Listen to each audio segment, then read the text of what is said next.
Junkie Radio with Gorgeous George and Go. This is what we do is while we do it, baby. We rollin'! Covering MMA from all over the world. This is the premier stop for all your combat sports needs. MMAjunkie Radio, the only show broadcasting live from the Mandalay Bay Resort and Casino in the fight capital of the world, Las Vegas, Nevada. The lights are on and the mics are hot. It's time to get your MMA fix, junkies. Take it away, Big John. Gorgeous George and Goes, are you ready? Junkie Nation, are you ready? Well, let's get it on. From the fight capital of the world, inside the beautiful Mandalay Bay Racing Sportsbook, you're listening to the MMAjunkie Radio Show, the only show that matters. I'm your host, Gorgeous George. With me, as always, is the devious and dastardly Goes, our ace co-host. To my left, it's the fight analyst, Dan Tom. Back east, we got Gabby and Jumbo Josh. Sitting to my right, it's our co-host for the day, for the first hour, Joseph Benavidez. What's Hello. up? How you doing? Really good. Really good. Cool. Can't complain, man. Can't complain. Good, always good to be here. Joseph was just telling us about a new big time. trip he's got planned. I won't say the locations, though, just in case you have stalkers. Hey, it's cool, man. Oh, it's cool? Yeah, no, that's cool. Thanks. Okay, all right. Yeah, and we're jealous. We're officially jealous, but he has to cut out. It's, international. You guys will figure it out. But yeah, what I can't seem to I will be at the get fights my in Melbourne, mind though, so we wrapped can say around. that. Nice. I'll be at the fights in Melbourne that week. Are you a featured fighter? I don't think so. I'm just going to go hang out, watch some good fights, hang out with my wife. Melbourne's great. Australia's great. Okay. So we'll be there, too. What I was saying was I can't get my mind wrapped around is the fact that you don't ever check in a bag. No. And you're going on a 2-week trip. 2 weeks, yeah. How in the hell are you going to pack everything into a bag that goes in that overhead storage? Simplicity. That's really it. I mean, the only time I have to check a bag is if I have, like, a fight week trip. I got gear and stuff, so I do it. But, man, like, I do pretty good. Like, I wear a lot of T-shirts and jeans. Mainly it's shoes and then, like, a few jackets depending on, like, weather and stuff. But even when I have weather, I can pick, like, the 2 jackets, fold them, make space, or I wear the bigger things on the plane. So, like, even if I'm in Vegas and I'm leaving to somewhere cold and I need boots and a jacket, I'll wear that on the plane, save space, but I'm also arriving there, so I need to be warm or whatever. But I just have a system. I take a long time because if I actually have to pick, like, an outfit for something, then I'll, like, get into detail. But if not, I get my, like, stack of shirts, like 3 black shirts, 2 white ones, gray, and then maybe a few colors. They're all Uniqlo, which is the brand of T-shirt like I wear pretty much every T-shirt. And then I get my jeans, my sweats, workout clothes, and underwear and stuff all in a bag. So this isn't like a normal fold. Like, what happens with the laundry? You come home with the laundry clean? Laundry all the time. Oh, so you guys do the laundry? The work, international trips, no matter where the UFC goes, Megan is with the carry-on. She did a world tour trip. She's a girl. We hate arriving home and being like, oh, now we got to wait for bags because we live here and, we like just to get on. They're not that slow, are they? They're not slow, but it's just story. Congrats on your win. So even though I love clothes and she has to wear a lot of clothes, I can usually, a few details, good basics. Yeah. Yeah, man. Congrats on your win over Scrambles. More wrestling, grappling, but guess what? It was high-paced, a lot of energy. Non-stop, both guys had a really fun fight to watch. Because I know the fans like fights, like we didn't stop grabbing, scrambling. All those scrambles, those are sprints. Like if anybody knows, like to grapple and hold position and kind of do jiu-jitsu, you're very technical. Times where a scramble was decided by a getting up off the ground in general is such a state of mind that you got to mentally decide, like, you're on the cage. There's not a guy that can hold me there. It's another man. Like, try hard to get off the cage or try hard to get up. So it's the same thing with scrambles, just like a state of mind of, like, I'm going to come on top. Like, it's funny, like, sometimes in practice we'll do drills that are takedown only, and I'll get taken down where, like, someone would stop wrestling-wise, but I just don't stop until, like, I have a reversal. And then they're like, but I took you down. But I'm like, but now I'm on top. but we were just going to takedown. But I'm like, I didn't accept it as a takedown. It was kind of like a scramble. So, you know, like I said, it's just something you work on. And at our division, it's super important because everyone's hitting the ground and popping up. It made me appreciate the times I go in there on a Monday and catch you and Palmer and Kevin and all the others, you know, switching off. But that little Max, that young Max guy as well. Yeah. Just switching off and pushing each other. Yeah. Was really, like I said, can't say enough. Solid win. You Really, hit a really lot of fun. check marks because Ortiz is a ranked fighter, so you had the resume.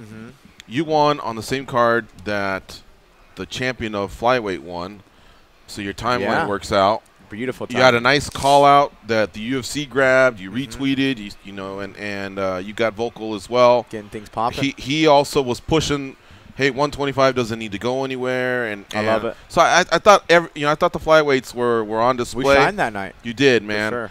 And I hope you get that fight. You know, you have it's such a key win that you have when you guys coached the season and then fought in December of 2016, and here it comes to fruition where you might be able to use that. It's like a get out of jail monopoly. You know, you've been hanging on to it till the right time. Yeah. So okay, it's been a while. Not a while, but it's been like 9 days since then. What have you heard, Joseph?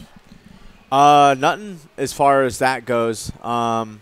As far as the title fight, you know, I've done the interviews, done my due diligence, and, you know, reaching out and saying, I mean, it's not a question. I want it, you know, and there's reasons why. And the reasons why, I mean, I think everybody knows, which is great, having the win and the weight class and everything, and just kind of the fact that the fight didn't make sense in the first place, really. It was kind of a weird fight, but we kind of went through it and went through the whole charade, and it happened. It's over in 32 seconds. Now it's like, all right, well, let's get back to like regular stuff. There's 2 weight classes, you know, that need to get moving. And, yeah, that's just kind of how it's really good. Weights are getting signed.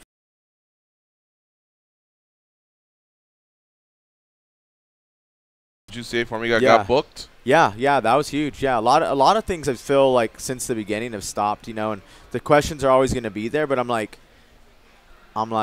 I'll stop answering them. Like, just stop asking them.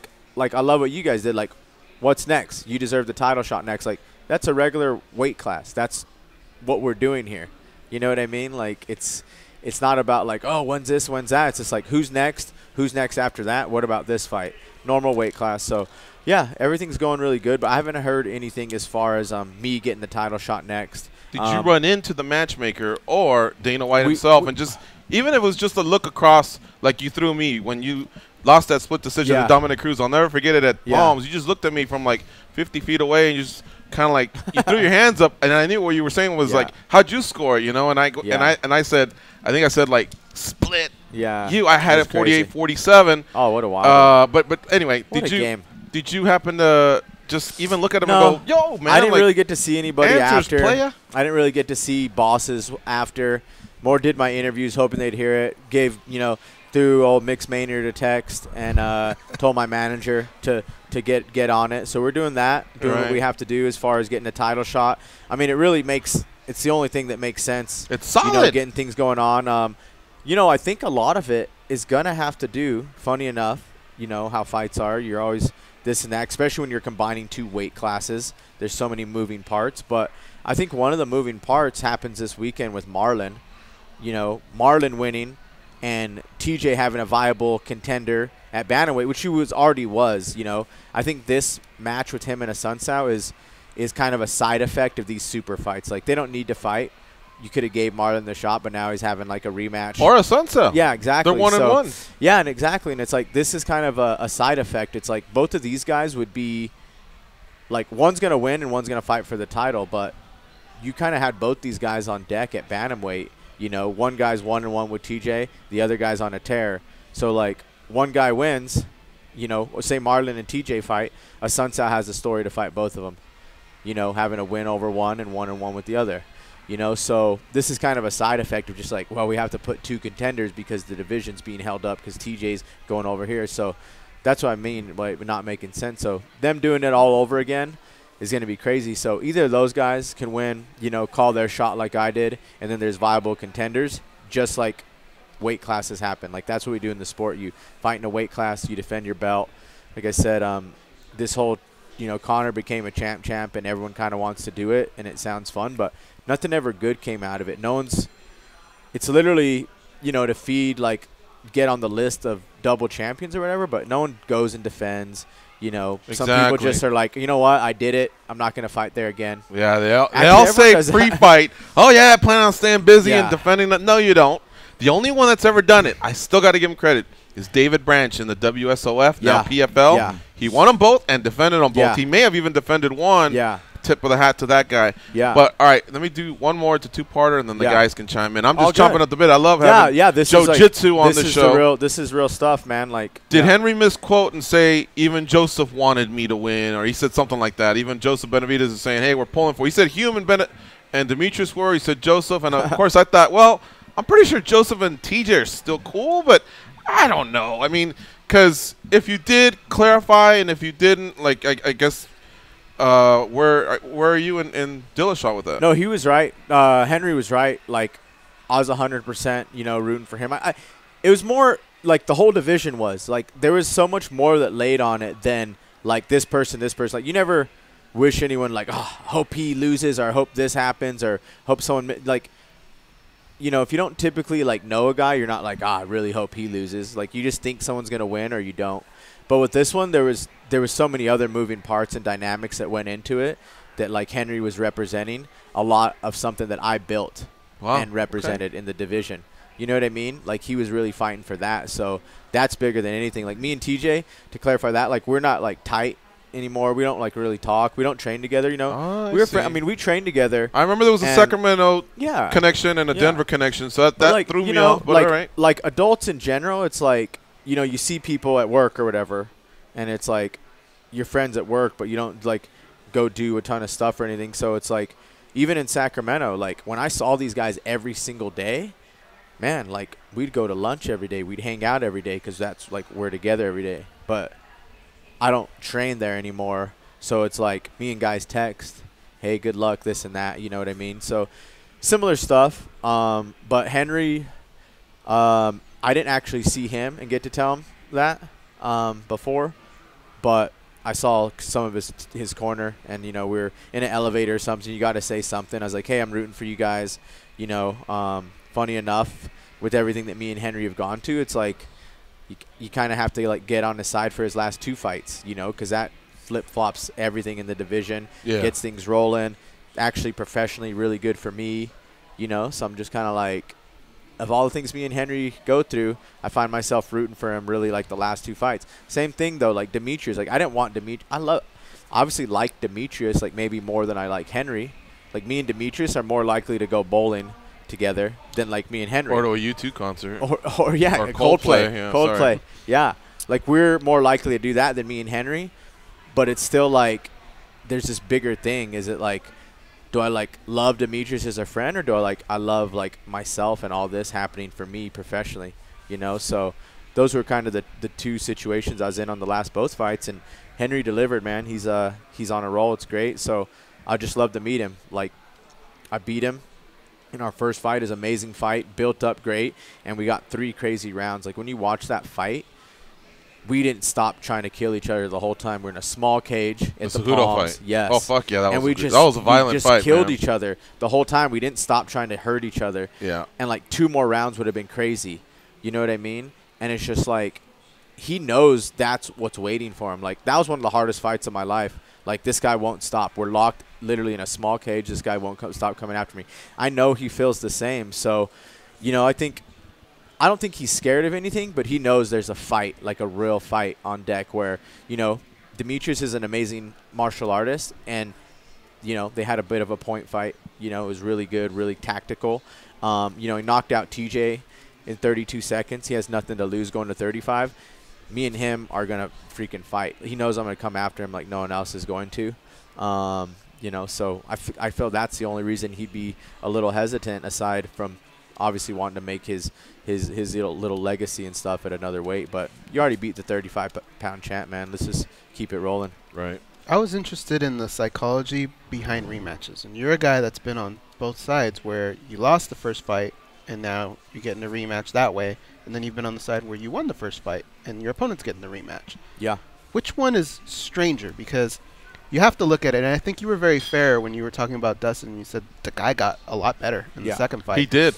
Yeah. It's been a while. I mean, his previous fights have been real good, too. Like, but sorry to jump in. And watching Henry Cejudo, obviously he's gotten a lot better. Amazing, yeah. I'm sure when you're breaking down these rematches, is it difficult to not get wrapped up so much in what maybe he's going to try and do to counter what you did in the first fight versus what you got to do? Like, what's the psychology behind it? It is really hard. It is different. It is different, especially depending on time. And, like, with someone like Dustin Ortiz, like, we fought 4 years ago. Everything kind of changed, you know. Like, he changed camps. I changed camps. You know, the way we fought was totally different than the way we fought this time. And I actually took that going in.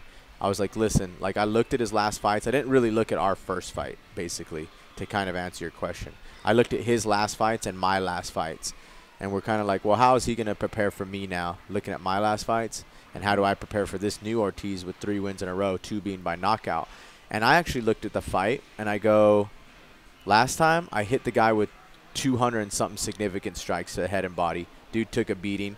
I didn't stop hitting him, throwing combos the whole time. He didn't go down, right? It's like he got better at stand-up. And it's like if I fight him in the same manner, which is me being super aggressive and my offense being my defense, and honestly getting kind of loose at times, which I do, that's just part of it.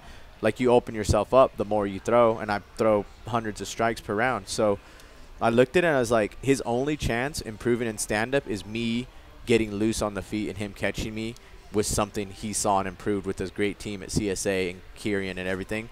So I was like, he can't knock me out when I'm clinching him. He can't. It might be a little harder to do than, you know, moving around and punching somebody, but it's like he can't knock me out when I'm on his back. He can't knock me out when I'm here. So the plan was just really not to get kind of reckless like I do on the feet sometimes. Just that's how I fight. So, you know, there was almost a banana split attempt at, I think it was still the first round. I was like, what is this, the Elliott fight? I think he that was another fun fight. Yeah, your legs were all, you know, I don't know. It was like he was pinning you, but it takes a lot to get to that submission. But that fight was everywhere. It was. We were getting everywhere. Like two little lizards. It was grappling. really fun. You know, and even me being a grappler, like, I feel like that was the most mat time I've spent in any fight. You know, it's typically like up and down or like submission. So it was really fun to get everything in there. So I looked at that fight like that. With Ortiz, it was hard because I was like, all right, I already beat him really bad. So I had to look at how else I can beat him when he wouldn't go down. And then other rematches, I feel like my other rematches were kind of close to each other. You know? That was going to be my next question. Like, have you ever found yourself, maybe instead of being in a new fight, just being in round 6 or round 4 now? I kind of thought about it all like that. Yeah, I kind of thought about it like that because my other rematches were quick. I think when I lost to Cruz, I got 2 knockouts and fought him. And then with Demetrius, I won 3 fights in 1 year, and then I fought him on my 4th. So those were kind of like, all right, well, what can I do?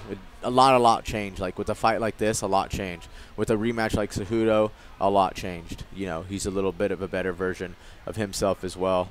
So, yeah, it's just different. You know, it's hard, though. Like, I wouldn't love a rematch with Dustin Ortiz if it wasn't in that occasion.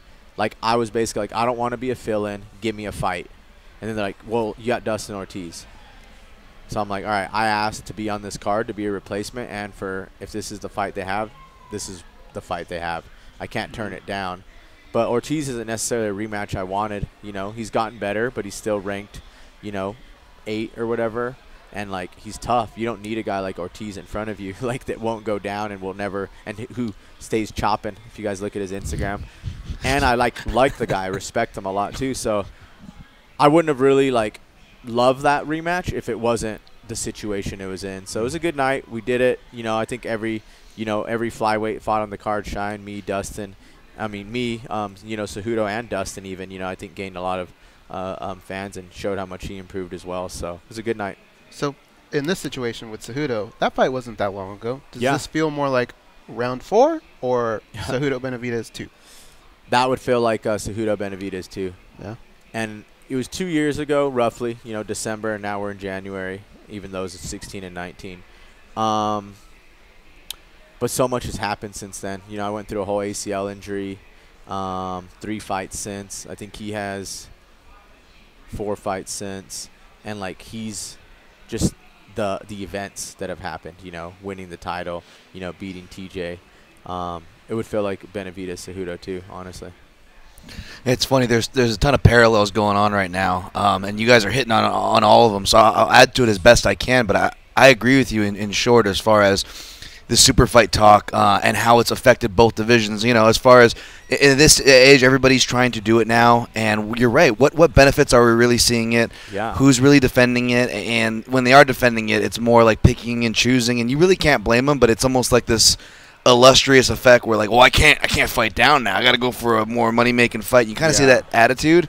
Whereas earlier days when it was guys like Penn or Couture, they were doing it because nobody could freaking beat Matt Hughes, or heavyweight was in need and nobody could beat Tim Sylvia, or nobody could beat Chuck, so Randy was dropping down. 100%. And I think that's another reason why maybe those accolades hopefully will stand the test of time and be respected a little more. But I guess rounding it back to relevant talk here, we got bantamweights and flyweights, and I think your match with Ortiz is perfect, and the match this weekend in bantamweight is perfect because they're two dangerous fights for all four guys who are all deserving, all have their own stories to the title, but it's super dangerous. For yours, obviously, you had that weird caveat because it was a fill-in, and then you got a guy like Dustin Ortiz who doesn't get a lot of respect even from hardcores and odds makers, so it had that trap fight feel, right? We're like, okay, Joseph should be favored, but this is a close, dangerous fight if you know what you're looking at. You kind of alluded to the same thing, given Ortiz the respect he deserves. I had not a ton to gain from it. I was just like, well, I got to beat him again as impressively as I did last time, so yeah. And then also the same thing I would argue goes to this fight this weekend, where we have a guy with Sunsao. Hardcores are familiar with his story. The dude's 11-1 at bantamweight, which is tough. Obviously, you came from that division. But Tony Ferguson numbers. He's only lost he only lost to DJ at UFC 200. I mean, he's had close decisions, granted, but that's impressive in that and division. Lulls of inactivity. Lulls inactivity too, but kind of what you said. When I'm looking at it, it's a rematch, but they're only 4 ways apart. So you could look at it that it's kind of like what you said. It's just it's Moraes and a Sunsao too, but at the same time, you know, Sunsao, he's always gotten better. I don't think he's got enough credit, but he is 35. I think we kind of understand what kind of fighter he is, whereas Moraes, not that he's going to be a completely different fighter when we come out, but he's 30. So if I'm looking at ceilings and I'm looking at Moraes, okay, he's only had one fight in the last 2 years, and he knocks a guy out in the first round. We don't really know where he's at. Yeah. Is that what you're kind of talking about, where it's hard to gauge sometimes when you're trying to gauge these rematches? Because the sample size is tricky, right? When you're yeah, looking it really at tape. is, especially the way the fights go in between. It's just like, oh, did we see that much, or is he just that good now? He's just literally killing people. You know, even Ortiz, like, you knew his stand-up improved, but he knocked 2 guys out, you know, one in the first round and one in, like, the fastest flyweight fight. So, yeah, it is really hard to catch that stuff. At the end of the day, it is one of those things where it's like, you know what? At the end of the day, I can just really worry about myself getting better. Right. And that's always the goal. But it's so hard to only think about yourself when you have like Marlon Moraes or a Sunsao or Ortiz trying to kill you, you know. So it is those rematches are tough, man. And, you know, you want rematches, you know, typically against people you lost to. You know, you have so much to gain. It's hard getting up for a rematch with a guy you already beat. Right. You know, and stuff like that. Like for me, it wouldn't be with Cejudo because now there's so much more to gain. But with someone like Ortiz, it was like, he's like, well, I just can't mess this up because I already did super good at it. So, yeah, man, it's crazy. And then, yeah, I mean, another thing adding about the, like, super fights that we were talking about in that thing is, like the talk is, like, do a rematch at bantamweight. What happens, like, say TJ wins because it's bantamweight or whatever, but then what? Like, TJ's the bantamweight champ and Cejudo's the flyweight champ. We went through all that to just waste time, break and even, like right? When you could have just got that win and still been the bantamweight champion against you know. So it's like, what happens at the end of that? We do that again, you know. It's just crazy. And I just kind of connecting to that thought, finishing off with you know, Moraes Sunsao, because I kind of caught it with your prediction. And again, in a macro sense, you got to worry about yourself at the end of the day. You can't stress about these matches. But is it fair to say that if a Sunsao wins, that maybe it's more of a chance that super fight happens, so it would be bad for you and the division in that sense? Because let's be honest, as much as hardcores love and myself cheer for a guy like a Sunsao, I don't see him having a lot of sway as far as, you know, whether it's the fans or the brass is making that decision. That's fair, right? Yeah, I think so. Yeah, I think they'd be more likely to be like, well, do TJ Sunsao 3 or this one that's already proven and has a story behind it, where like when Marlon wins, like people are already calling him the rightful contender. Right. So he just goes and does it. It elevates it. So yeah, I think that's 100% right. That would definitely help the case. You know, like Marlon going in, winning, calling it out. He's already made his own comments about stuff. So, you know, I think he's the next guy that people are looking for. So that goes as planned. It's kind of hard to deny him again. Yeah. And hard to deny me. So 2 things going our way. All right. We got to take a break. When we come back, we got to talk a little bit. We got to stay on this champ theme that some of us are a little bit overwhelmed with and maybe partially just done. But guess what? There's another one. This past weekend I was in L.A. I got to see Bellator 214. Ryan Bader defeated Fedor Emelianenko to become the Bellator heavyweight Grand Prix champion. And he's also the Bellator heavyweight champion in addition to going into it as the Bellator light heavyweight. It was pretty impressive to see him there with 3 belts. All right, we'll talk about all that when we come back. It's MMA Junkie Radio on Fight Nation Channel 93. Joseph Benavidez in the house.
Gorgeous George and Go.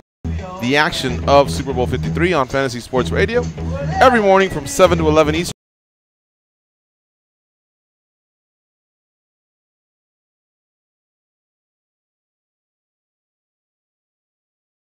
It's gonna end it. And I like you so much more now, man. That's one of my favorite movies, and I never, for whatever reason, I don't know, I never put that together.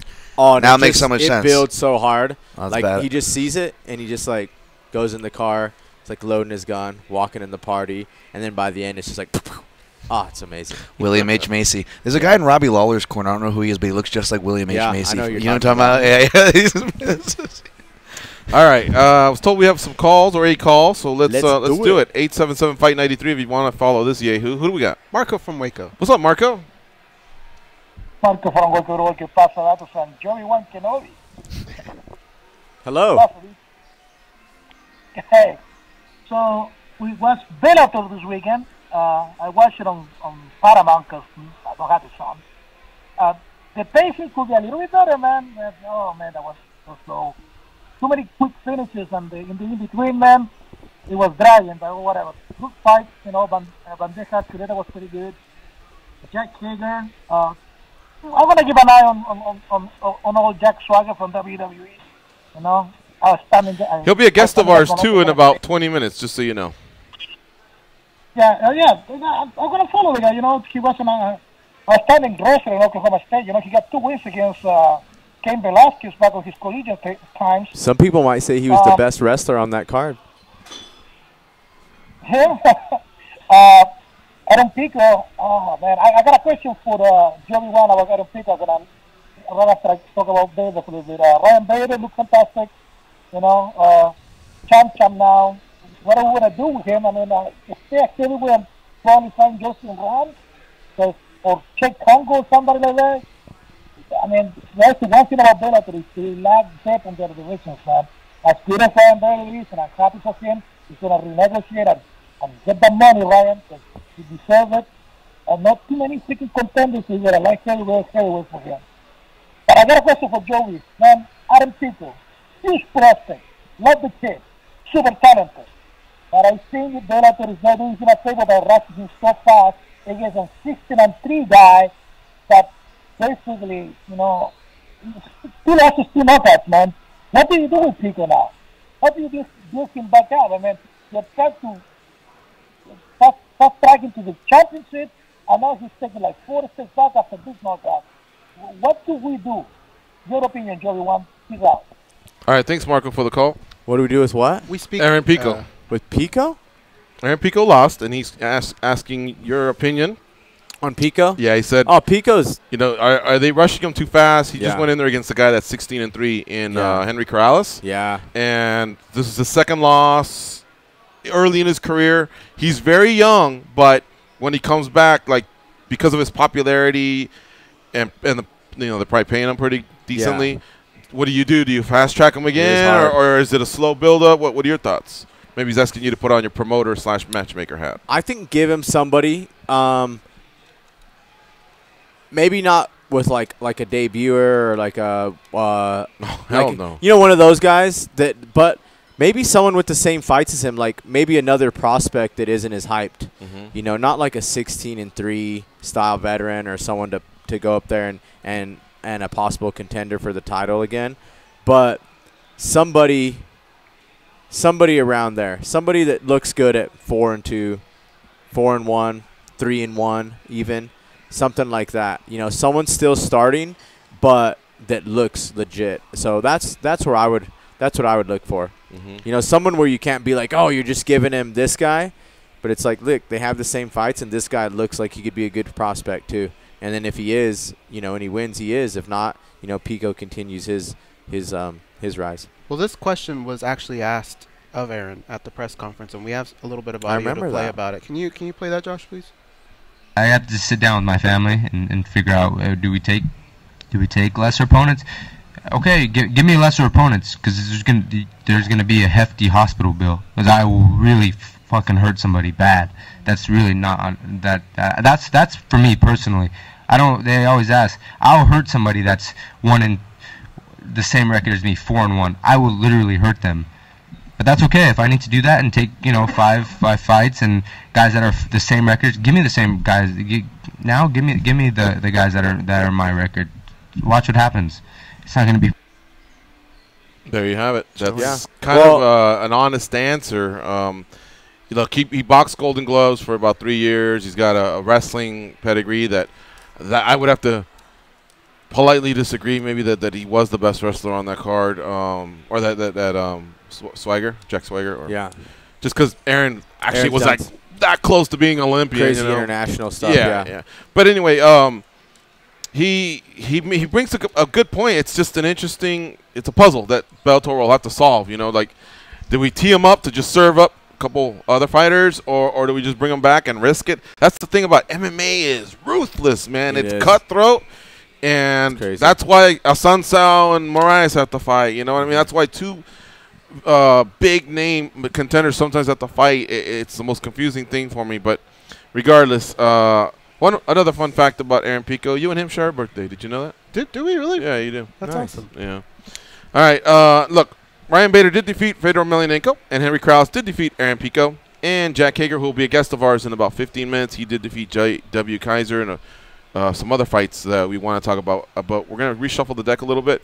I want to pivot because Bader was mentioned and by Marco, and I want to do the daily debate, take advantage of the fact that one of the top pound-for-pound fighters in the world is sitting here co-hosting with us this first hour. It's Joseph Benavidez, who has fought at bantamweight, by the way, and flyweight. So he is a pound-for-pound fighter, and he's done very well at both of them, man. You have some skins on your wall.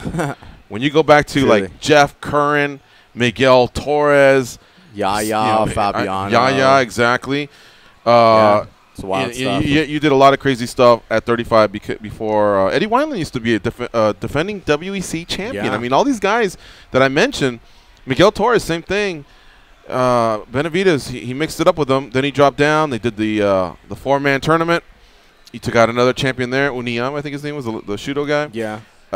So anyway, I want to hear your opinion on this one. So let's do the daily debate here with the MMA Junkie Radio team and Joseph Benavidez. The question for today is: after Ryan Bader's hashtag 214 win to become a dual champion at light heavyweight and heavyweight, where does he belong on the pound for pound list? 1 to 5, 6 to 10, 11 to 15, or unranked? Now remember, this is everybody. One championship, PFL, UFC. Everything, the Russians, whatever they got, whatever leagues they got going on, everybody. Where do you guys think he fits on the pound for pound list? Why don't you go first, Goose? I like the 6 to 10 area. I think when you're dealing with pound for pound, you factor in guys that have actually done it, gone back and forth in divisions, and then guys that have just had such an incredible streak that it makes you wonder what that would transfer over into another division. In Ryan's sense, he's done them both. I like him somewhere in that 5, 6. Around that area. So, 6 to 10 for me makes more sense. Right behind John Jones, a guy who maybe hasn't done much of that, but he does have a victory over Ryan Bader. So, right around that area. All right, how about you, Dan?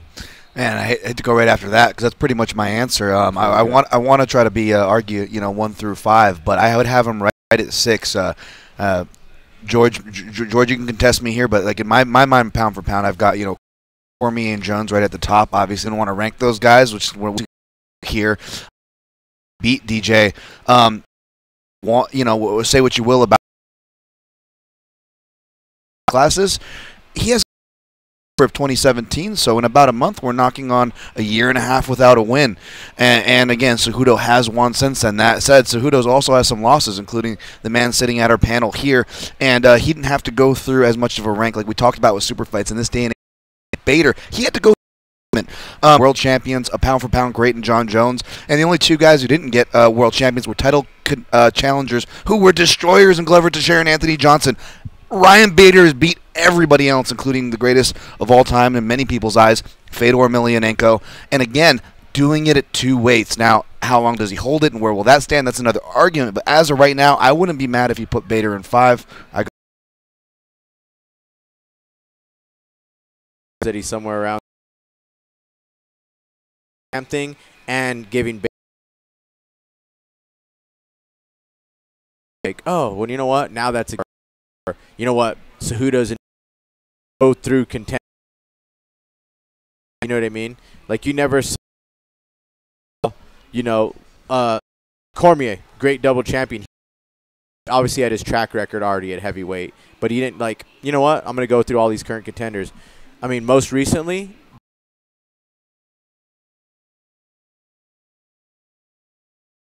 I don't know. I mean, it's hard. And looking what he's done in Bellator, it's so hard to just decide R and everything. More. Can I just like we Rankins guy, GG. tonight and right up the first thing I'll do. At?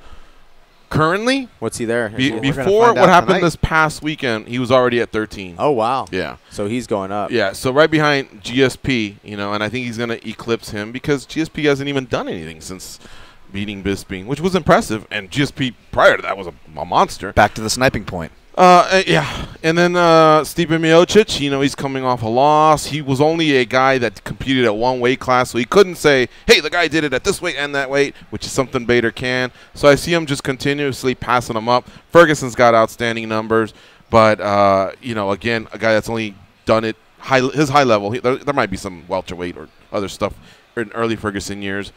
But I'll just keep progressing, too, and I think he may land in the 6 to 10 range, which you guys – just completely obliterated with great points. So I'm joining you guys, but I think this is going to be a fun daily debate for people to listen to because there was so much data here covered, you know, and Bader, he, you know, they made up these brackets, and he only had one guy to contend with, and it's a high-level light heavyweight who had a successful heavyweight run. I mean, I think King Mo's either 12-2 or 12-1 as a heavyweight. You know, a wrestler. So that was a tough assignment. And then, of course, Mitrione and Fedor. I mean, those are two guys that have had a ton of success at heavyweight. So I was very impressed with how he did it, very dominant in all of them. So I'm with you guys in the 6 to 10 range. Yep. Now, let me tell you how this thing finished up, this bad boy. Goes. We had about over 1,500 votes come in, and the results were interesting, weren't they, Gus? Oh, they were. Yeah, the results were 31% agreed with all of us. 6 to 10. It was really close. 25% said unranked. Stop doing meth, kids. Not good for you. 24% said 11 to 15. Look, I won't hate you. You know, I know there's a lot of people like USC for life. Tattoo me. And then there's some that even went as high as 1 to 5. Which again, I won't even say I have a problem with those guys because that's just an impressive run. So thank you all to Junkie Nation for voting. Those are our readers of the site and the listeners of the show. That was a great one, guys. You guys did an outstanding job. All right. That's a nice question. Yeah. Now, we're going to take our last break. When we come back, we'll talk a little bit more Joe B1 Kenobi. He's got a big trip coming up. I know he's got to get on out of here. We appreciate his time. He's coming off a big win over Dustin Ortiz at UFC on ESPN +1, which was also known as UFC Cejudo Dillashaw. It was also known as UFC Brooklyn, and it was also known as UFC Fight Night 143. Yeah, I didn't know what to say. I didn't know what to hashtag. We'll be right back.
here are Gorgeous and Go.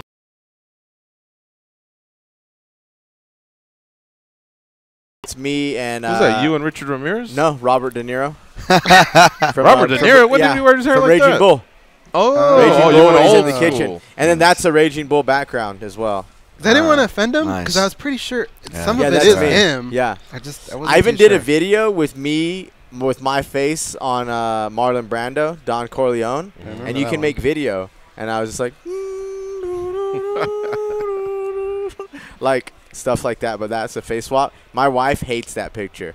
She's just like, will you just change that? Tell her to Twitter get her picture? In and Out off. It's just funny, yeah. Does she it's still got just the In and Out hilarious. going? Which one? She's got an In and Out picture that's been up there for like 3 years too. Oh, on hers? Yeah. Oh, I don't know. And tell her. She just is like, well, she has good meaning. She's just like, look, you're so handsome, and like you just look like a freak there. I'm like, hey, it's funny, but like my Instagram picture as well is a weird picture of me that I actually made myself. It's a cutout head with black eyes, just black and white. You got 30 seconds. You want to say something to him? Or? I was going to say, it looked like a John Turturro at first, which is ironic because Turturro actually is low-key in that movie. He sits at a table in a background scene there. Yeah. And good thing you didn't hit him up for the burger, him or Megan up for the burger way. We would have known which way they would have went, huh? Yeah. In and Out. What is it? All right. We got to get on out of here. What's our burger? Is it we got a burger debate? Yeah. What's the best burger? Quick, 10 seconds. 5 seconds.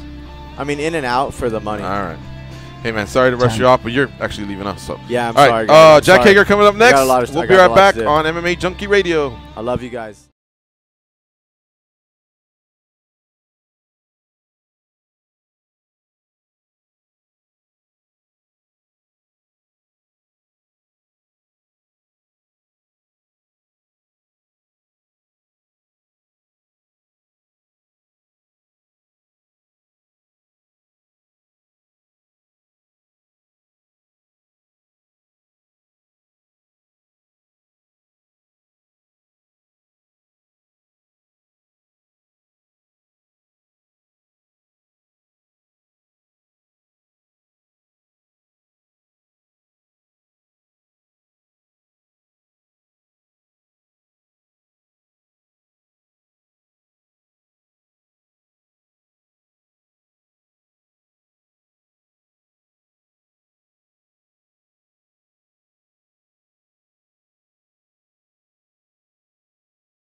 And a lot better.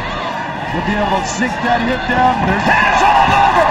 Jake Hager by submission in his professional debut. During the commercial break, they were probably talking smack about their next guest, but now they're going to act like they're all cool with him. Here they are, George and Goes. All right. We are back. It's the second hour of the MMA Junkie Radio Show. Big shout out again to Joseph Benavidez for co-hosting the first hour. Safe travels, my man.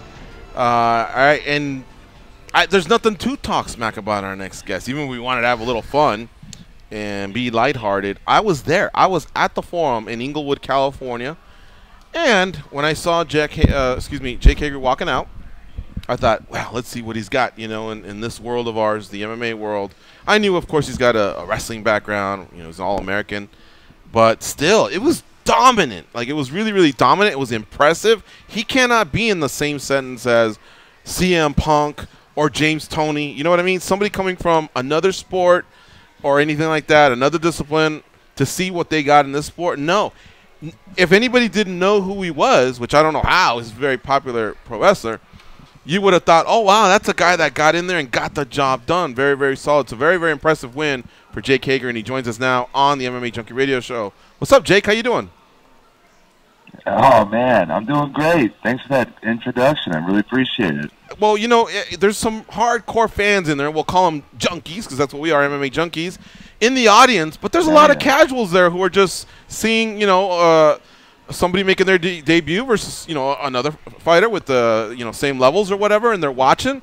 But you really, really made it look easy, and I didn't see, like, any hiccups, like any slip-ups of somebody making a debut.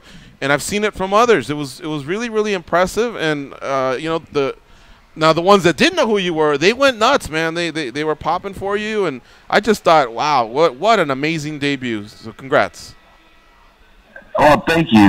And it's also a nice compliment knowing I'm hiding my mistakes well, 'cause I promise you, I made a lot of them in that short time.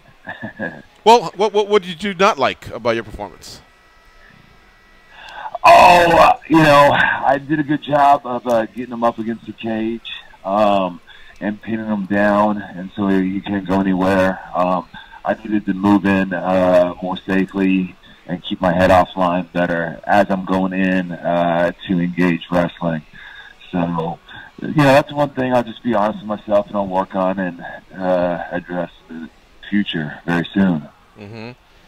So that would have been my next question. Yeah, like how soon? Like, I mean, you still got that itch? Like, you want to do this again in 2 months, 5 months? The only way you get better is by taking time off. But at the same time, you're 36, and I don't know how committed you are to keep going with this sport. Well, I mean, you really just pumped me up with your introduction earlier, so I'm definitely going to go a little bit longer. I'm very serious about it, and I'm not lying when I'm saying my body's responding to all the intense training that we're throwing at it. I want to get back at it very soon, next 3 months, while I'm still in shape. That way I won't fall out of shape, and we'll just keep going. After a W like that, it's easy. Like, you want to get back in the room and keep getting better, I feel like. Mm-hmm. Jake Hager is our guest here on MMA Junkie Radio. He's coming off a win over J.W. Kaiser at Bellator 214. What do you have for Jake Hager? Jake, you've done a lot of stuff in your life, and I was curious about on day one. Everybody remembers the first day of school. For you, day one, collegiate wrestling, MMA training, and pro wrestling training. Which one was the bigger shock of them all? They all have some similarities. All kind of personal tests, to where, your dedication to the sport, will transcend into what your product is. The biggest shock, I would have to say, is the television. I mean, that is really a lot to adjust to. Knowing all the ins and outs and the smoke and mirrors of what to do. And even though it's television and MMA, it still translates to very similar things on how you prepare for the fight and how you time your warm-up going forward. And I think those little things are huge when it comes to staying calm and not letting your nervous system overreact and waste energy before the fight. I think Fight Week is full of a lot of ups and downs, like a roller coaster of emotions. And I think one of the last ones that you go through is after a win or a loss, just seeing people's reactions to it. And in your case, you had so many of your brothers from wrestling come out and say good things about you, and I'm sure friends and family. What was that like to read all that stuff after your fight, and how soon after your fight did you get to it? It was definitely very humbling seeing it. I felt like we were going to make a big splash. It's definitely why I wanted to try my hand at it because of the background. But to see, so many of the, past guys that I worked with, like, really pull some support for me and put their hands over the heart afterwards with such an iconic picture, it really framed it well. And, it says I had a great job. And I worked with a lot of great people. And, I left that because I wanted to pursue, I wanted to compete again, and I wanted to step in the octagon because I thought I could. This past weekend, myself and George, we both actually got to go to a pro wrestling event, catch the Royal Rumble in person, and we had a blast. And we have a lot of friends that within the MMA community that have given pro wrestling a shot, and a lot of them come back and go, man, that was so tough. That was a nightmare. I never want to go through that again. It was a lot tougher than what I do. And then we've heard the reverse from pro wrestlers coming on this side. For you, where do you stand on that? On watching a pro wrestling show? No, on just attempting both sports. You know what? I think if you can watch one, you can watch the other. We definitely need to be open-minded today, and so to take a little time and understand what it is. If it's not for you, it's not for you. Actually, we don't have a lot of time to watch what we like, anyways. Let me stop. No, what I meant was which one was more difficult. In other words, we've had MMA guys say attempting to become a pro wrestler was so much harder than what they thought, and we've had a lot of pro wrestlers say trying to become a mixed martial artist was a lot tougher than what they thought. You've done both. Which one do you think just was the bigger shock? Forgive me. I promise I'll keep up from now on. No worries. I didn't want you to think I was saying pro wrestling is terrible. We actually had a great time. Oh, no. Yeah, that's what I was going to get to anyways. But, pro wrestling is looked at to me as one discipline, and MMA is multiple disciplines. So I would have to say, MMA is definitely harder to learn, and, each discipline, multiple years, lifetimes to, really get good at it, like the inches that you need to master in order to control the distance and control your opponent and affect his nervous system. So MMA definitely is harder. Although pro wrestling, the best ones make it look easy. Like, it's the little details that they can do that doesn't even look like a big thing, and they're doing, and the crowd's reacting. Those are the ones that I enjoy watching, and it is a very difficult art. I do consider it an art as well, and it is hard to understand and to learn, but I think it should be appreciated as well.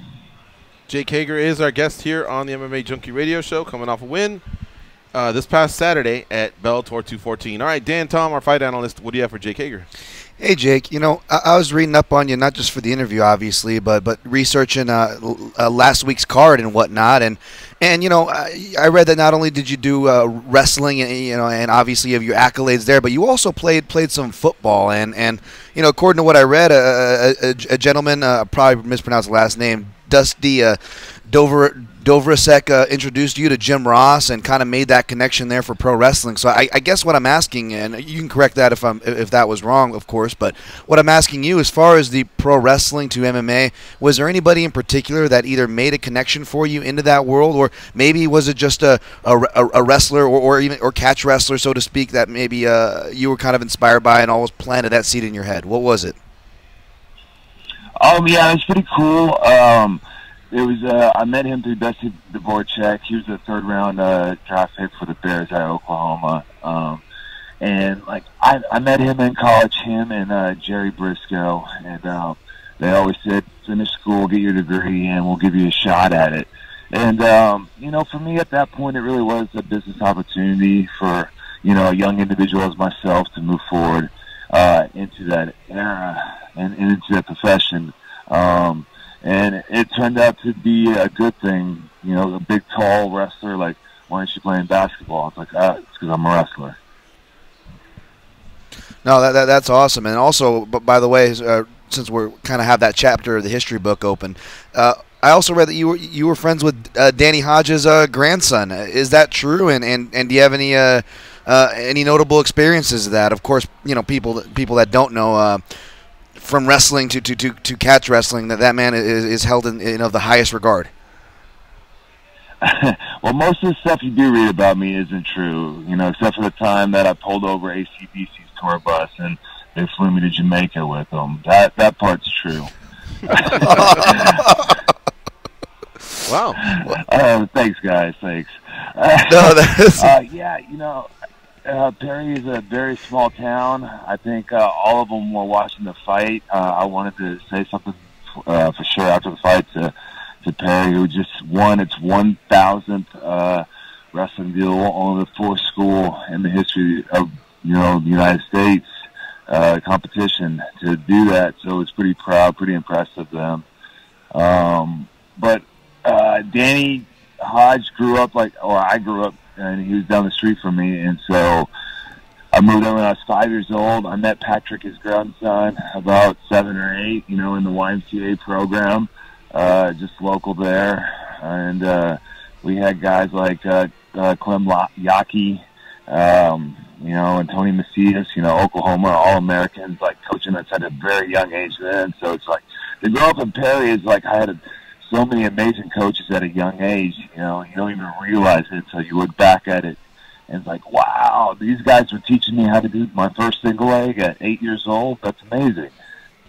Absolutely. Last one from me. Speaking of, all the influences, you weren't short of them growing up in a place like Perry, obviously from the wrestling perspective. But now, in the mixed martial arts world, more submission grappling. I guess what I'm asking is there anybody, whether it's a fighter, or submission grappler, that you look at as far as maybe they don't even have to come from a wrestling base like you, but just something you see that you appreciate, or maybe even would be helpful to apply to your game. There's a lot. I've been, in that world for about a year now.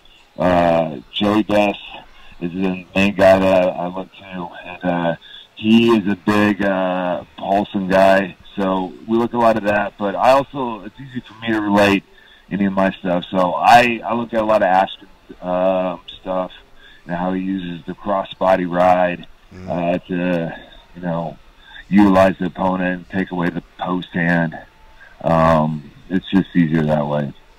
Can you explain to us the finishing arm triangle choke? Usually I see the variation with knee on belly or somebody's completely out of the guard. Do you think J.W. Kaiser just didn't know the defense, or do you have a lot of strength, and have you caught other people like that in the same position in a half guard?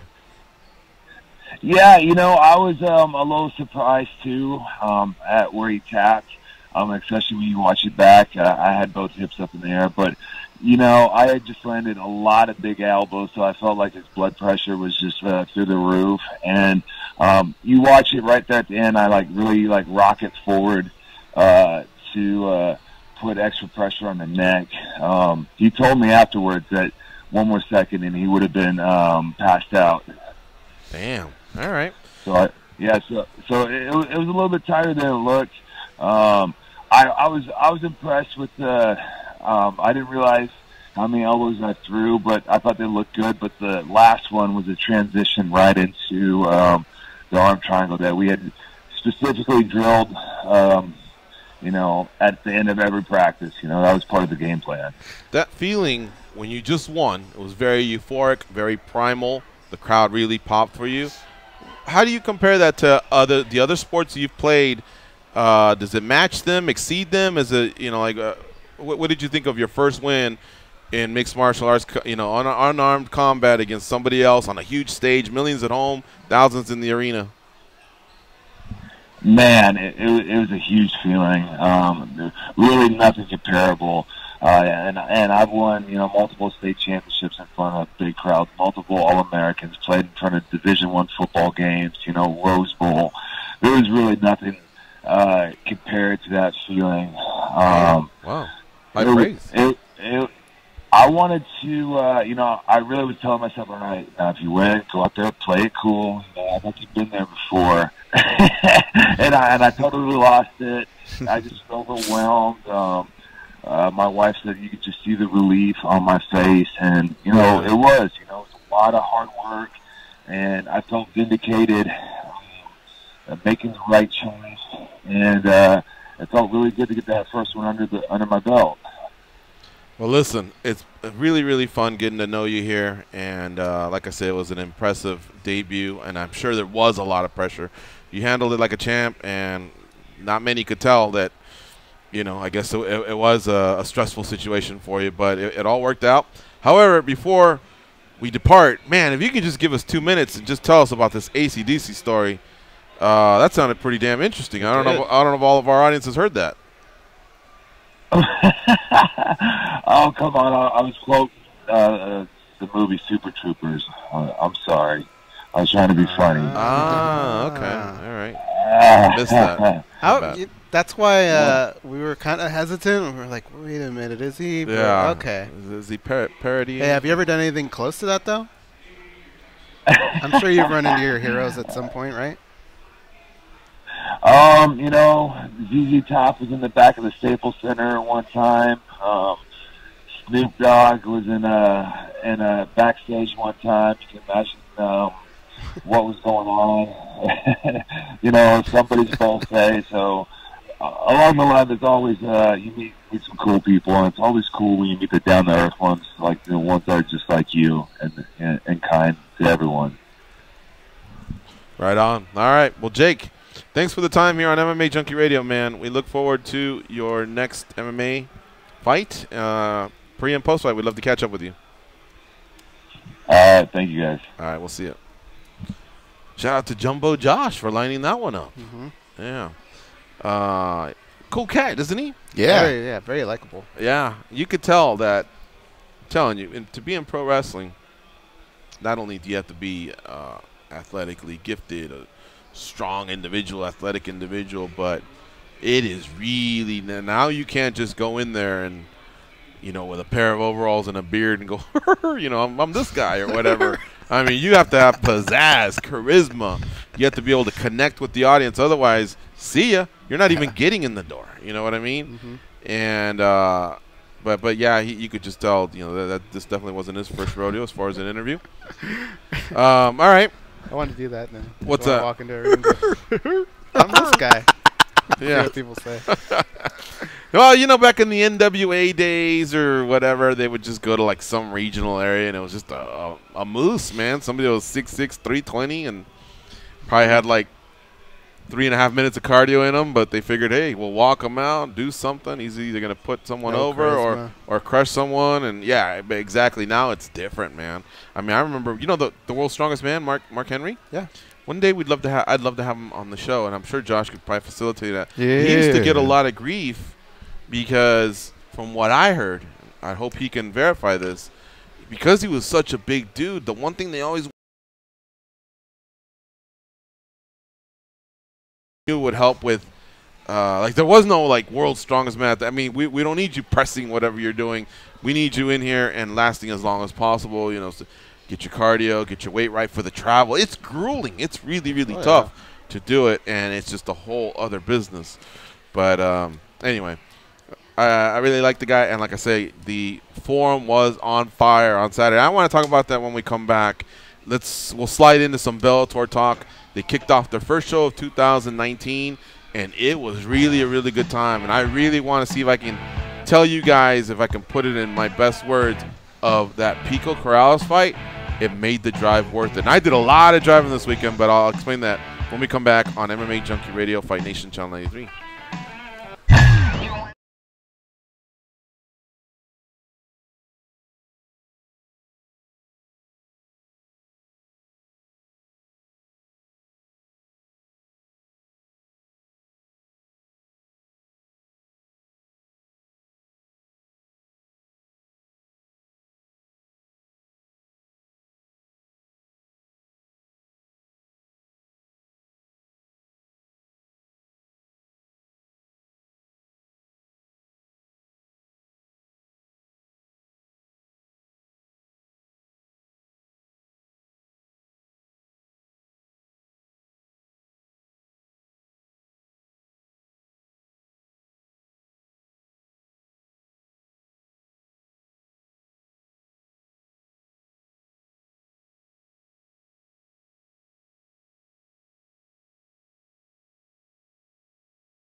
bandejas, get out here.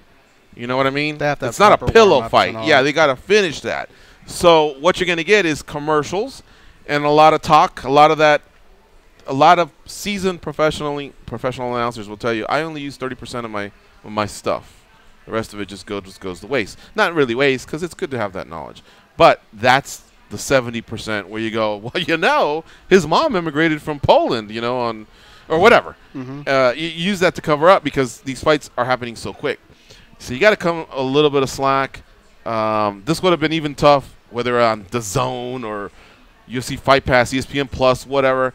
It's not really the production side. You got to be professional in regards to how you treat your fighters. And when you tell them a certain time, they're banking on a certain time. You can pull them out a little sooner, but not too soon. All right, so the night started with Adel Al-Tamimi defeating Brandon McMahon. I'm going to go backwards here. I don't know why I started with Bader. He got the submission, and it was a huge, huge win. Now, this is a guy that, I don't know if you guys know the story about him getting, about Afghanistan and everything? Yeah. Sad.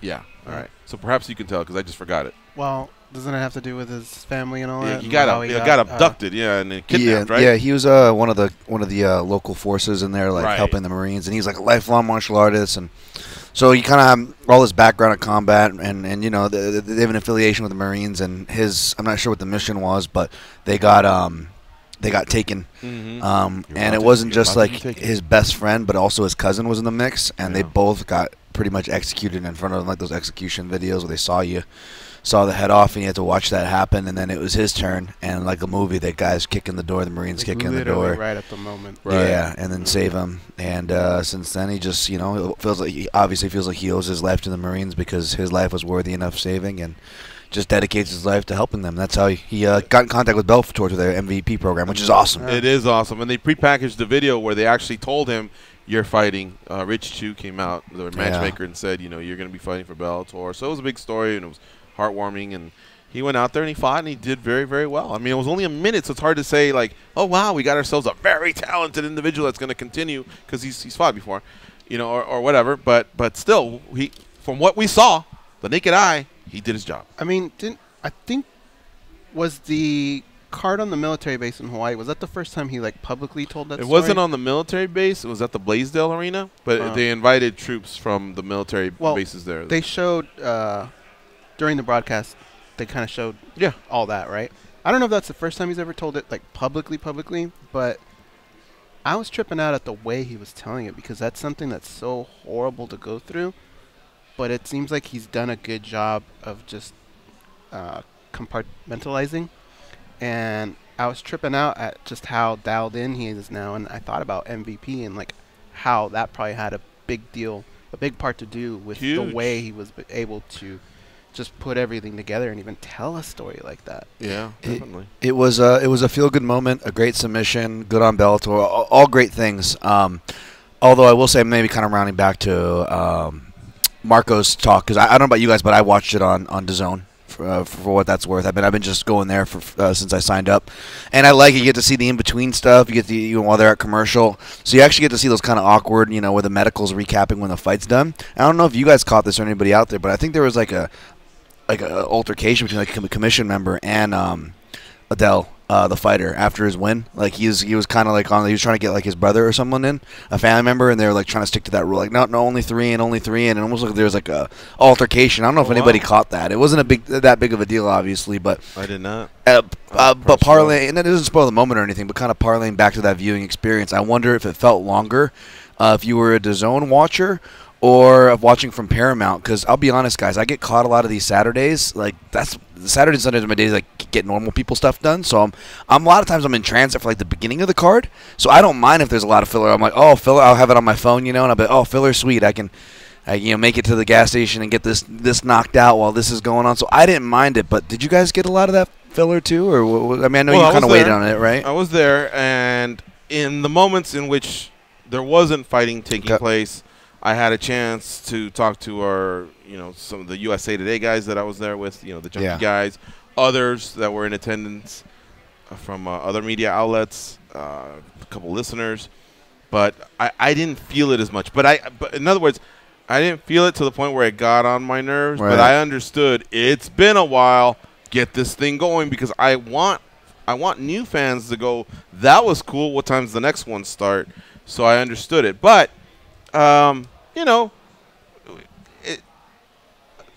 I just know that's the case where it's really, really tough to pull the next guy. I mean, and there was 4 of them. There was 4 of them that ended in the first round. Yeah. Look, a minute 16, 2:09, 1:07. It's not even like, oh, my God, it went to like 4 minutes and 55 seconds. Like, we almost got to the second round. I mean, these were all really, really, really quick, and it threw everybody off. So now another thing on Paramount is you get a lot of repetitive commercials. I mean, how many times do you have to hear Liberty, geez, Liberty, Liberty, Liberty?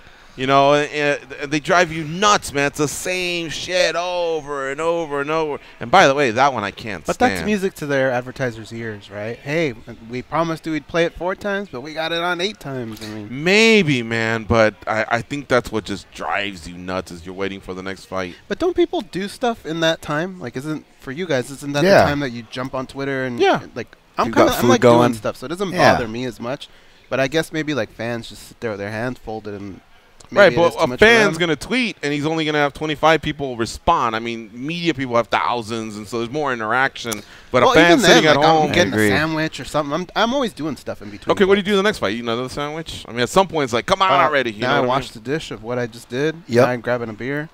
Changing a laundry load? No. Hey, I'm a responsible adult, and yeah, believe me, man, as a parent to a dog in the household, no, just kidding. No, that's going to piss a lot of people off. But no, I make good value of the time. But to add devil's advocate, I will say this because, and again, I like fast pacing too. But here's the devil's advocate of that. Like ACB, for example, they'll just go fight. They'll like 20 fight card, and like they're underrated, like low key good fights too. So I'm not crapping on ACB when I say this. But here's the devil advocate, especially because they're on Russian time, so it's Saturday during the day. You're like, sweet, I can watch fights, a little primer before the fights tonight. Especially me, right? Not a mainstream sports fan. I'm only combat sports guy, so it's right up my alley. But even that, you get sucked in and it's great, but then you don't have time to do other things. And next thing you know, you've just sat for 3 hours because it didn't allow you. Your hardcore fandom, in other words, works against you if the pacing is going to enable you like that. And next thing you know, now you've gotten nothing done. You're like, oh crap, now I got to finish this thing because the UFC prelims are starting, and or the Bellator card starting tonight. The main, and you're rushing, and there goes your Saturday.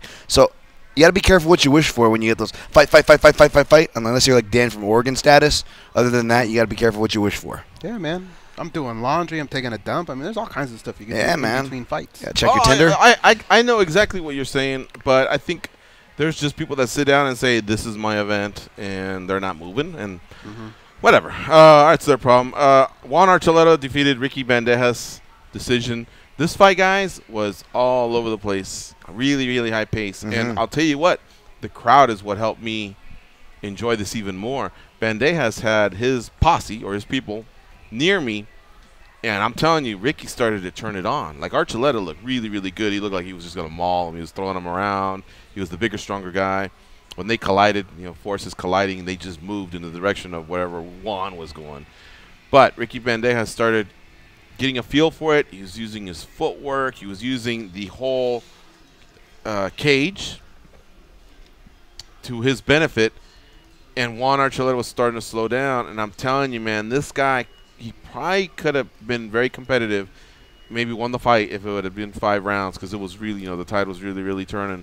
But it was only 3 minutes long, and by then Juan Archuleta had secured the first 2 rounds. Ricky Bandejas won the last one, and that was that. Juan Archuleta, man, I think he's like 22-1 or something like that, and he's got to be creeping up on a possible title shot at some point. So congratulations to him. Shout out to Tiki Gosen. This is one of his original guys, and Ricky Bandejas came to fight. I can't wait to see Ricky Bandejas' next fight. So even in a losing effort, he made a fan out of me. Yeah. Moving on, Jack Hager, we discussed that with him. We just hung up the phone with him about 10 minutes ago. He defeated J.W. Kaiser. I think it was just brute power, man. Submission arm triangle. We weren't expecting him to get it when he got it, but he got it.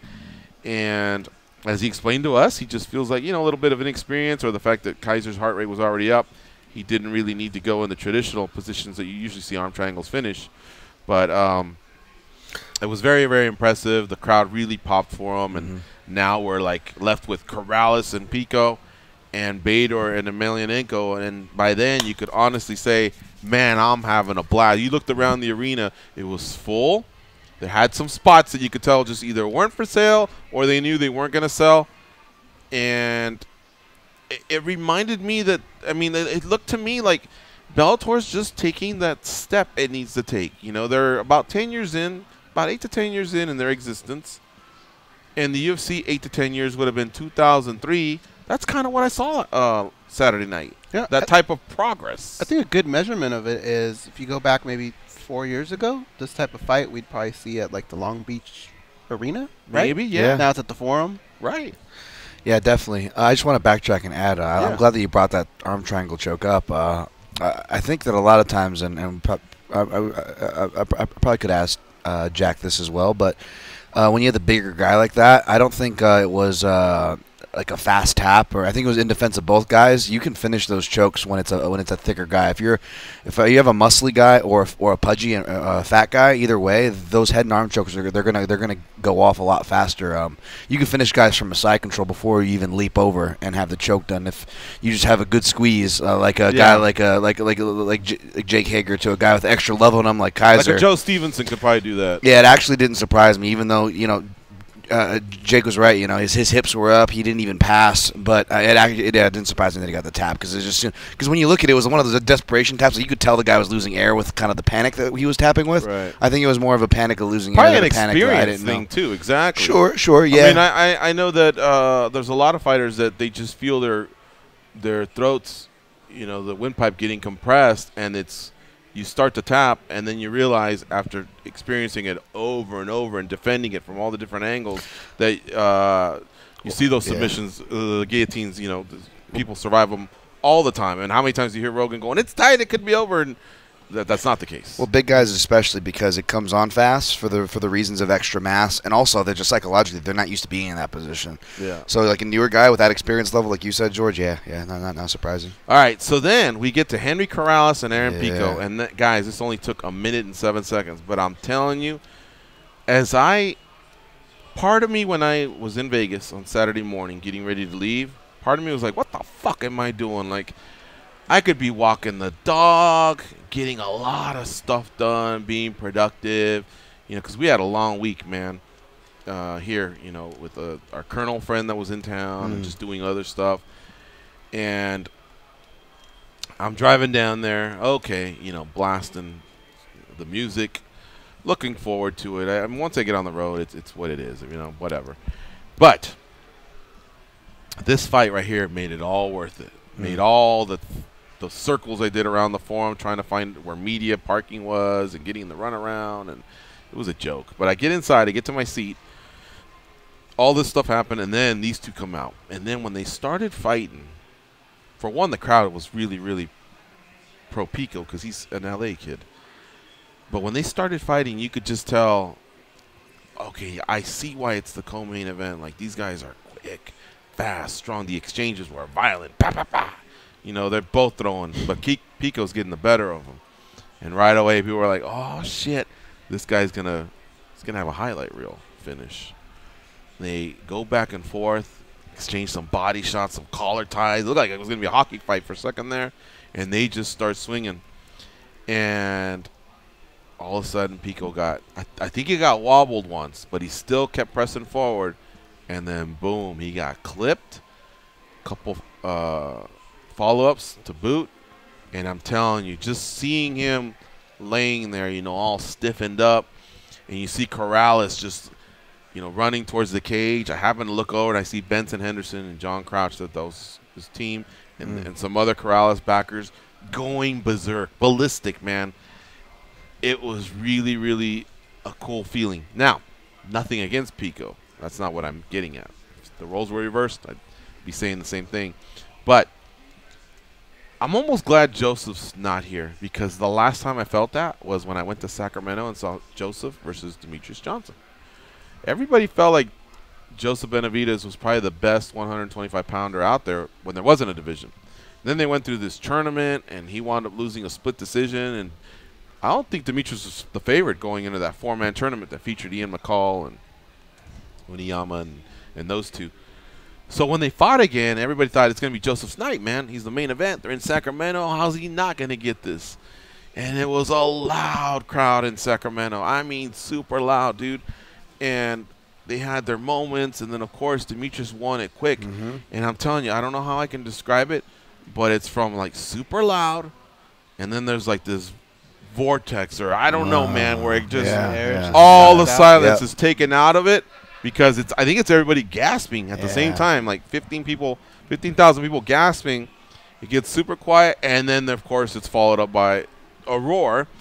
And even Pico fans had to be saying something because it was super loud, like, you know, and it was very primal. It felt like the Roman Coliseum almost.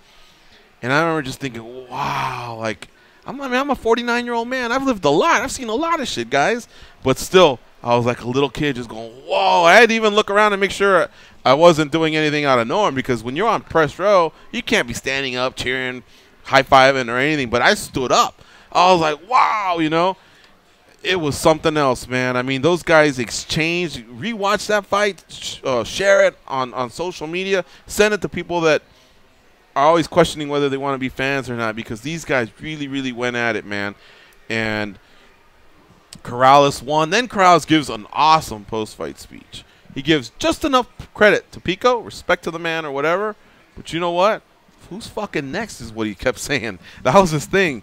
And it was like he wasn't using his whole vocabulary at all. He wasn't going to any pre-thought out smack talk. Hell, I think he was even out as he was talking to Big John, because he had that glazed look in his eyes, you know, like a killer or something like that.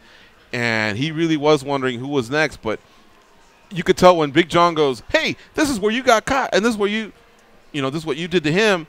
He was kind of looking up, and he had this like dazed and confused look on his face. Yeah. You know what I mean? Yeah. And I was like, wow, so much is going on right now, and I can't even get my thoughts together. I don't know what kind of tweets I was putting out at that moment.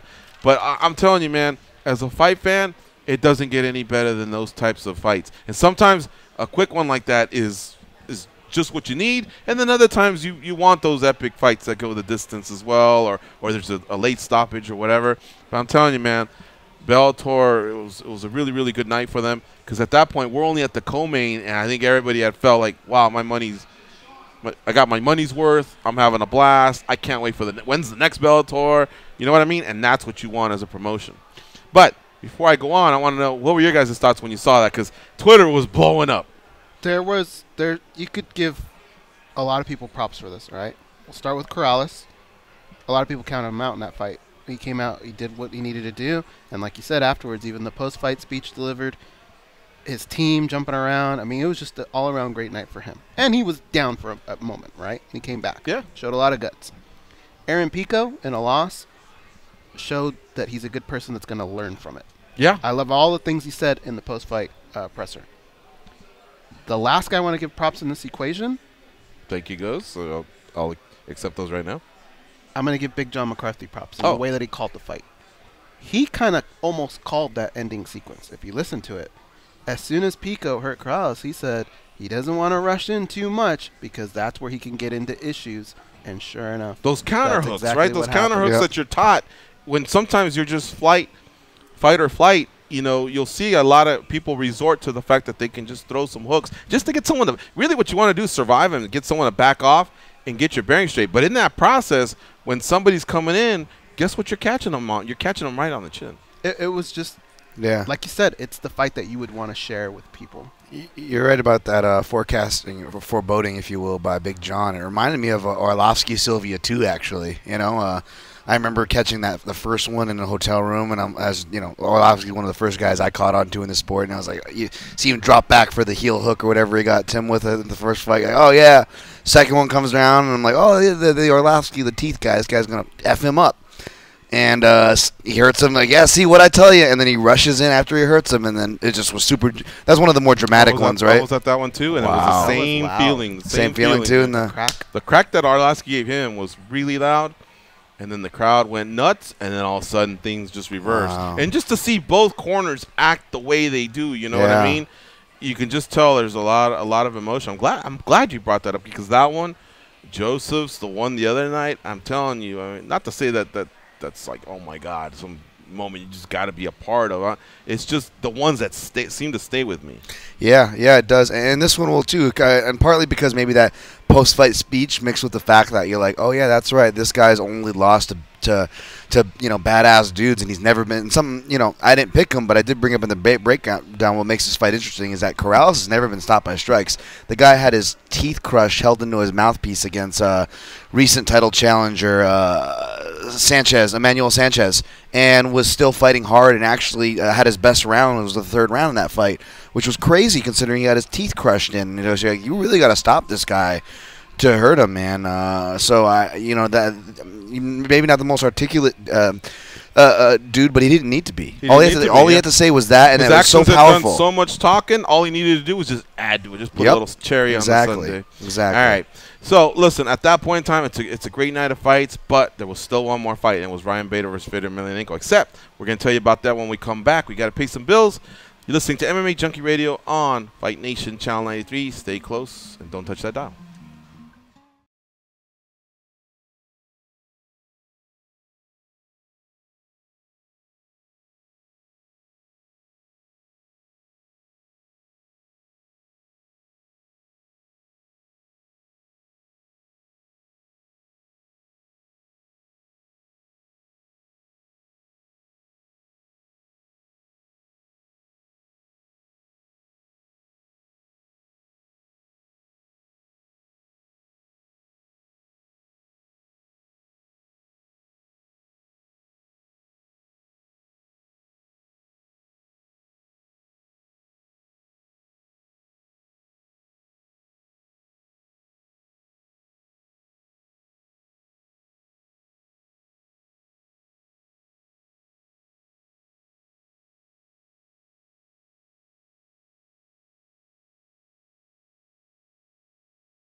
You meant? No, are you hot? Like, you're not wearing a jacket or anything. A little bit. Yeah. Oh, okay. All right. Oh, No, not I'm kidding. You know what's funny is Are you hot? On my Are you Facebook hot? right now, Yeah. during that song, Chunk is doing the truffle shuffle. Somebody just posted a picture, and Oh, it really? went so funny with the music. I was laughing at just the damn drops because I was thinking of how Josh had me and Kevin Lee laughing like little schoolgirls on Friday with that drop, because I always find it funny, and then the fact that somebody else finally found it as funny as me, and it was Kevin Lee, and he couldn't control his laughter when we came back. It had me going. So He liked it, yeah. Was that what made Josh or made Kevin spit take? yeah, spit take. Yeah. All right. Well, we only got a few minutes, and let's give some respect to Ryan Bader, who became the heavyweight champion over at Bellator. They haven't had one in such a long time. He's their new heavyweight champion. He's the Bellator Grand Prix champion, so that's 2 belts, and then he walked in there with a belt. He's their light heavyweight champion. Is he the best fighter at Bellator right now? Maybe ever. Maybe ever, yeah. Between him and Joe Warren had two belts as well. Patricio is the most winningest fighter, right? Doesn't he technically have those titles? Most wins, and he's a champion as well. I mean, the only guy that I could see maybe Chandler's talked about going to 170. Maybe if he won a title there, but yeah, I mean, I don't see how Bader's come in. Bader's and it, work. man. Yeah, and he's got some really, really good names that he's beaten. All those names have, done just phenomenal work in other promotions, held other titles, and I mean, Fedor's still regarded as one of the greatest, if not the greatest, in many people's eyes. And he went out there and beat him in 35 seconds. Beat him with a left hook, which is something Fedor has done to many fighters. I remember a clear one at Affliction when he caught Tim Sylvia with it. Sometimes it's like a jumping, he kind of like scats back and forth a little bit. So I say it's like a jumping left hook, but he's kind of scatting back and forth, and he gets just in that range where he can clip you. He's got super fast hands. He keeps his right hand low, but he's powerful. But in 35 seconds, what are you going to do, man? The other guy just decided to go before you, and boom, right on the button, and then the follow-up. Holy cow. Both Pico and Miocic got some follow-up service, man. It was really, really bad just to see that in slow motion. You're like, oh, God, I wish you wouldn't have taken that one too. But that's the fight game. It's all happening super fast. You don't get the benefit of slow motion. And the referee, hey, that guy's also trying to gauge his best to see if he survived it or not. He's got to do the whole tackle move or the interceptor move, and it's tough to do. But Ryan Bader was, unstoppable throughout this whole tournament and on Saturday night. I want to flip it on you for a second, because there's watching Fedor Emelianenko and there's watching him live. Live, there's the walkout music. You see the flags, the way people get into it. And, I mean, I know because I've seen a lot of them with you. You've seen him actually fight live quite a bit. Yeah. What was this one like? All right, so what I thought of, and I'll make it quick because we got to end, he was walking down the ramp, and it was really cool just to see him have that presence. Mm-hmm. He's an iconic figure in our sport, and that's what he should have. You know what I mean? He's coming out there to entertain us, possibly one of the last times. But I'll tell you what, it was before the fight. They had the 2 anthems, so I got to see them stand there and go through that. I mean, the fight should have happened like 5 minutes before it did, but they're both in there just kind of trying to stay warm, be respectful. But I'm just watching Fedor, and I'm just going, wow, I hope this isn't it. Win or lose, I hope this isn't it. And after the result, I think it might be, but still, I was just going, I guess I was talking to myself, and I was just going, man, you're the man, like, seriously. You know what I mean? He's 6 foot, 235 pounds with a dad bod, but he's done some of the most incredible things in our sport to some really, really badass fighters, all the while not really projecting that he's a badass. I'm just a guy that's talented at this, and it's my job to go out there and fuck somebody up, and it's what he's done for like the last 15 years. But on this occasion, he got waxed. What'd you think, Dan? On the heavyweight fight there? Yeah, the fight. Bader and Fedor. Fedor. Yeah, I mean, you were mentioning something. You were mentioning something earlier, and granted, I kind of had to bite my tongue and try not to make a master. I calling Ryan Bader the master lately, especially after getting his 2 titles. But no, he really did. He really did beat him to the punch, and we're crediting people, but I wanted to give Frank Mir a shout out. You probably missed this live, but when they cut to the desk, which I think is another reason why, back to a previous point by Marco, why people feel the production is a bit kind of stretched out sometimes, because they'll often throw back to the desk, so it's almost like a double setup for the fight. You got the production set up, and then you also have the desk set up. Frank Mir called that sitting left hook that he got Mo Lawal with was the same one. He called that to be it, and sure enough, that's what Bader was claimed to be practicing and hit it. So that was really. I did hear cool that. that. I heard that as well on that night. I think it was via Twitter. Yeah, okay. That Mir called that, and no, it was in the post-fight press conference. All right. But yeah, I mean, historical, man. I was glad I was there, and it was a great event. Now listen, we are up against the clock, so we're gonna obviously continue this tomorrow. We'll talk about Royal Rumble goes. We went out and did that. I mean, it was really busy weekend, but I got to chalk it up and say I was living life. It was fun. And what are you gonna do? You know what I mean?